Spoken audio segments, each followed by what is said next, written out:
In today's video, we're going to be comparing the M60A1 and the STB Platoons. First off, in the M60A1 AOS, we have a 105mm cannon, 48 kilometers an hour of speed in forward, and 8 km/h speed in reverse, a crew of 4, a starting shell with 258mm of penetration, which I believe is a APDS round. You also have access to a Heat FS round that has considerably more penetration.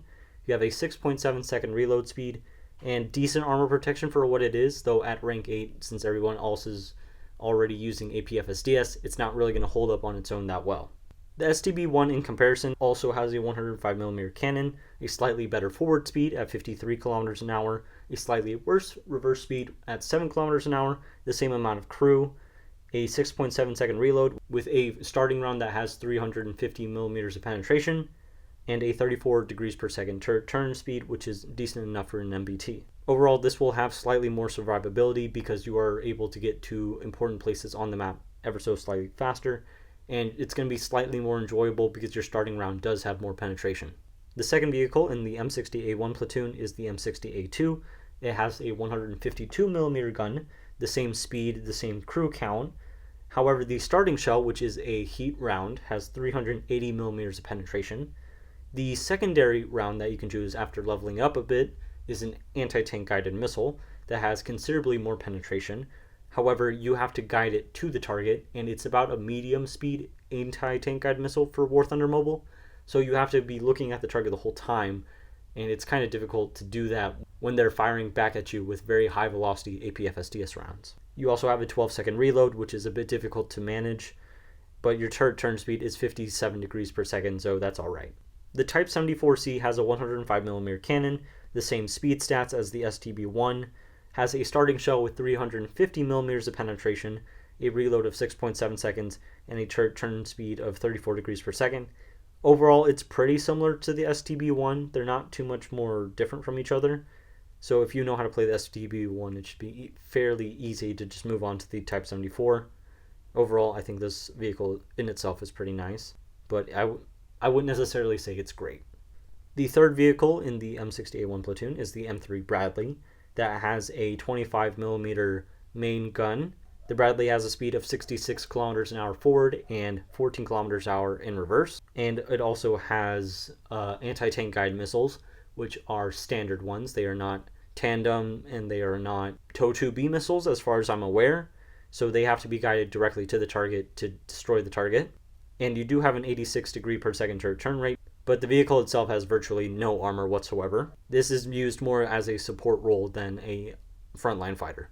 The Type 87 RCV has also a 25mm cannon with 100 kilometers an hour forward and 11 kilometers an hour in reverse, so it is very fast.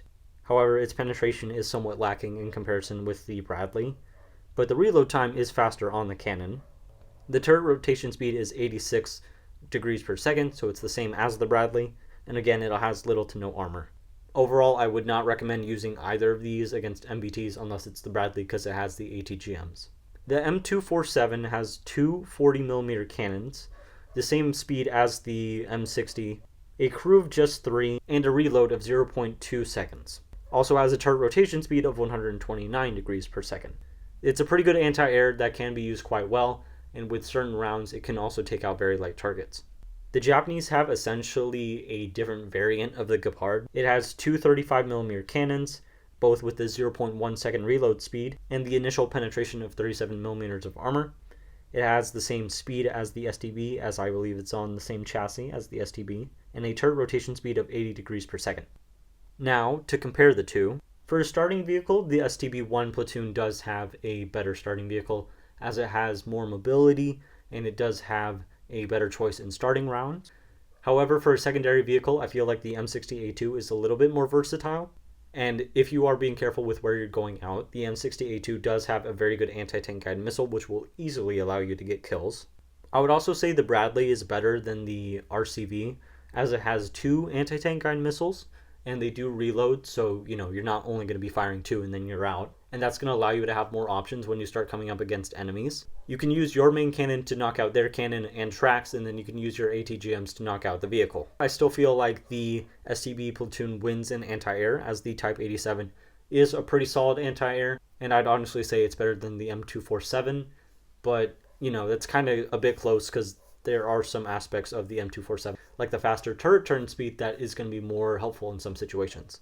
Honestly, I'd say in comparison with the two platoons, it's really close, but the M60A1 AOS platoon is slightly better, in my opinion. I know I said earlier in a different video that this is the worst platoon, but now that I'm like properly going through things, I've noticed that in some situations, this platoon is just somewhat better than the STB-1 platoon. But again, like I mentioned in that video, it's the only option at level 12, whereas at level 14, you have 3 options of different platoons to use. Anyways, I hope you guys have enjoyed this comparison video. If you want to see more comparisons like these, let me know in the comments below, and I'll see you guys again in the next one.